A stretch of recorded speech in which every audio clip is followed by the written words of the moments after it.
Okay, we're going to be making a spoon man today, and this guy is going to hold a salt and pepper shaker, and you can make this just out of completely scrap old flatware, forks, knives, and spoons. No knives this time, although we can use the knives for other projects, but this stuff is pretty cool, super inexpensive, and I just use my little Harbor Freight 110 welder, and this is just the $99 or $120 welder, bottom of the line. It's a flux core welder that you get at Harbor Freight. And so here's the setup here. These two are going to be used for the feet and the legs. And then I got two forks, which are going to be the arms and hands. Probably have to cut those down a little bit. And then I'm going with this spoon right here for the head and the body. I like this spoon. It's got a little bit more meat on the handle. And this is going to be the main part for the body that kind of holds a lot of the weight when you're twisting it around and stuff. And so, like in comparison, this spoon's kind of thin, So look at those two. This spoon on the right, just a little cheaper. And then I prefer the spoon on the left, the head. That's going to be its head and face. And I just think it's a little bit more, I don't know, quirky, whimsical, whatever. And I just wanted to show you, this is not a fork that I'm going to be using for the hands. And you can just see that the fork I chose has a little bit longer on the tines right there, and a little bit wider right there on what will be its palm. So I decided to go with this fork here, and then this one isn't an exact match. You can see, and they don't have to be. That's the beauty of it. So you can see the ends. The ends don't match, but that's really the part we're going to be using right there. And those that's pretty close. We might have to trim the fingers a little bit on that one, but you'll see why that will come in handy later when we're bending that around the salt and pepper shaker.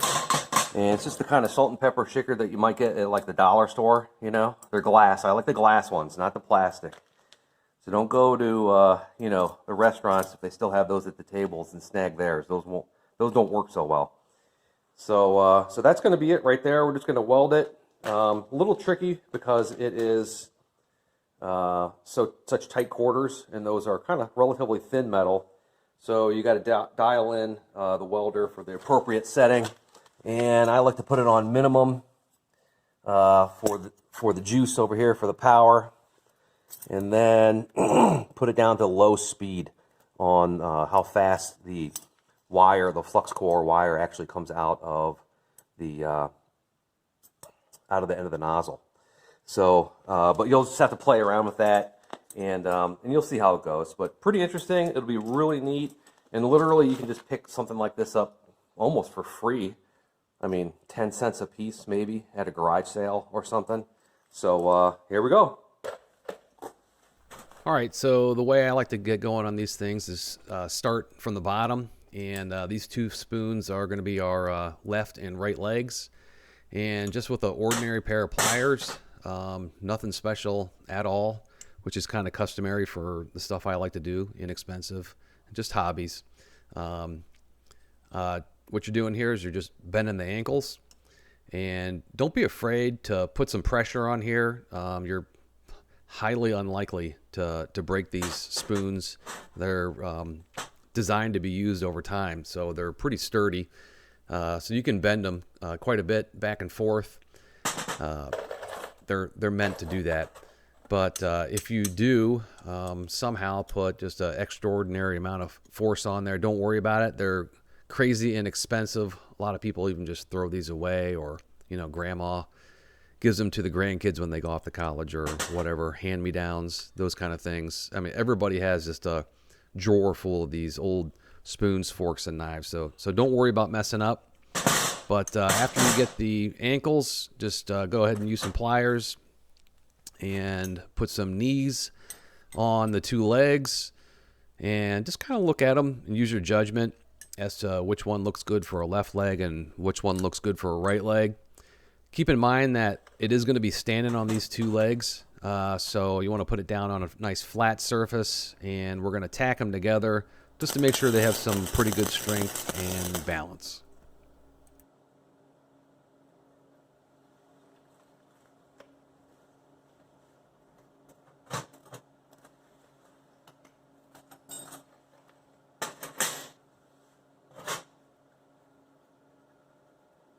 I'm just testing right there just to make sure that the tack held and in place enough. So we're moving on to the spoon. Sorry about the noise in the background. But we're moving on to the main spoon that's going to be part of the body and then the head.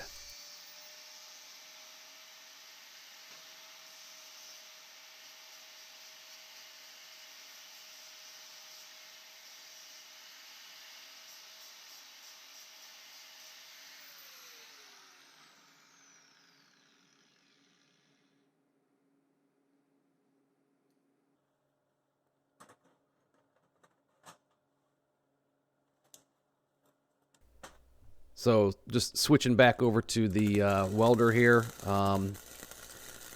We got the spoon, head, and body cut to the size that we like there.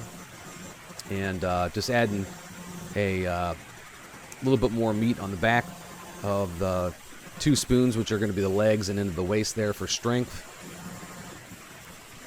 And then, which is pretty customary for my channel if you guys have ever watched it before, I like to use that grinder. I use just very simple tools to do a lot of these projects, so keep that in mind.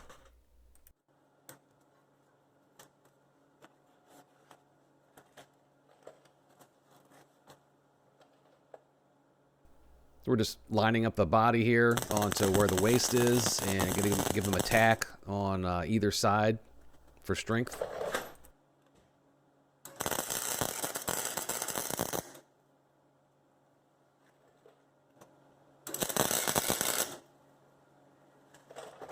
This little welding magnet's about $2.99 at Harbor Freight. It's worth its weight in gold.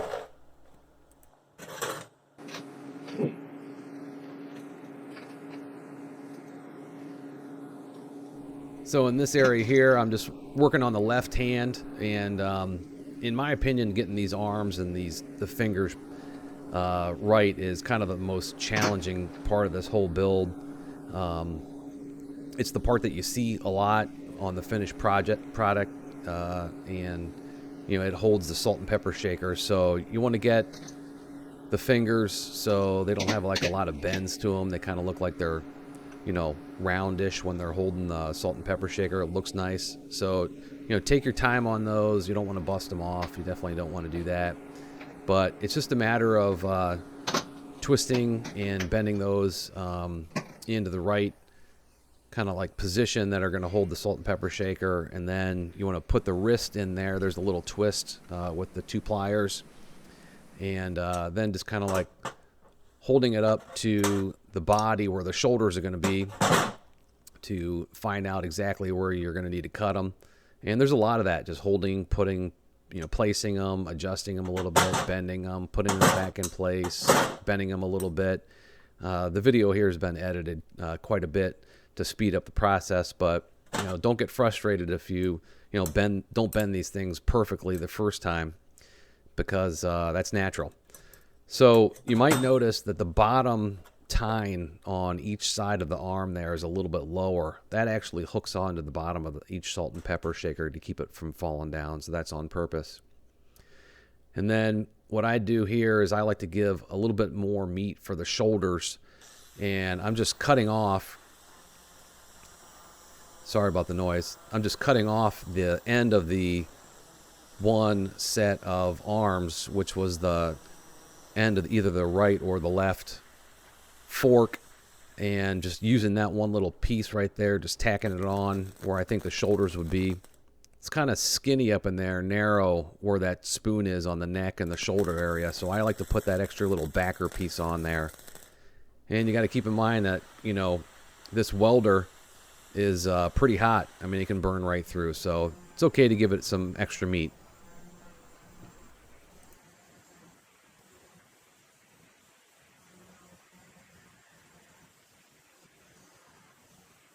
So, again, sticking with the theme of my prior videos, if you guys have ever seen me weld, I am not the best welder, and my equipment is not the best at all. I don't know who said it, but somebody said you can either be a good welder or a good grinder. And I found out what that expression meant after many trials and error of trying to weld. I am not the best welder at all, so I try to use the grinder as much as possible. And you'd be surprised how much that grinder can clean up a weld and make it look like you know what you're doing, because I am not the best welder, and my equipment is that flux core welder.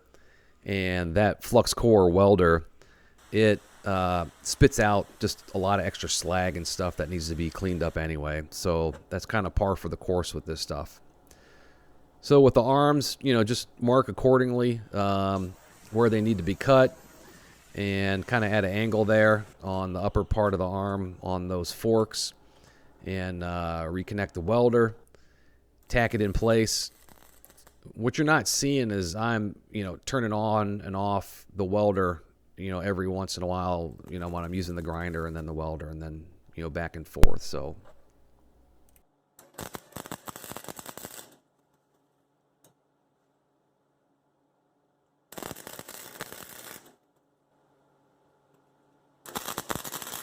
and again, on the back side of this spoon man guy, you know, go ahead and give him some tacks in the back to give him a little extra strength.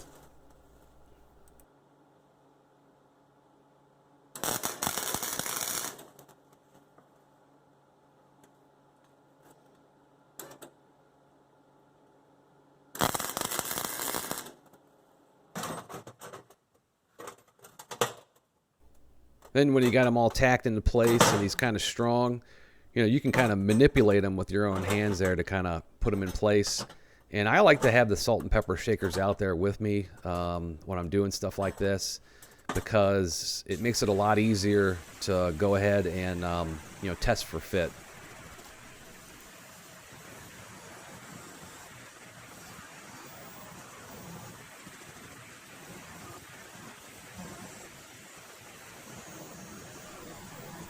So there's a lot of grinding here on my end. Again, not the best welder, so, you know, using this very common grinder is a really inexpensive way to do these hobbies and projects and stuff.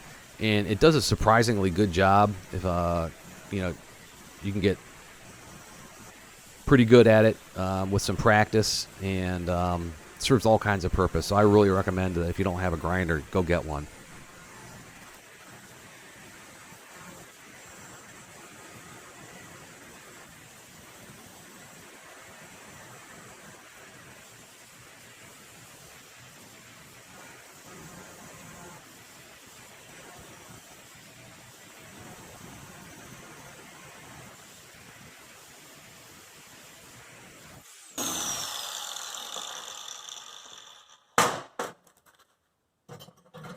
Again, have those salt and pepper shakers handy just for the test fit, and really happy with the way this turned out. Check it out. Looks pretty cool.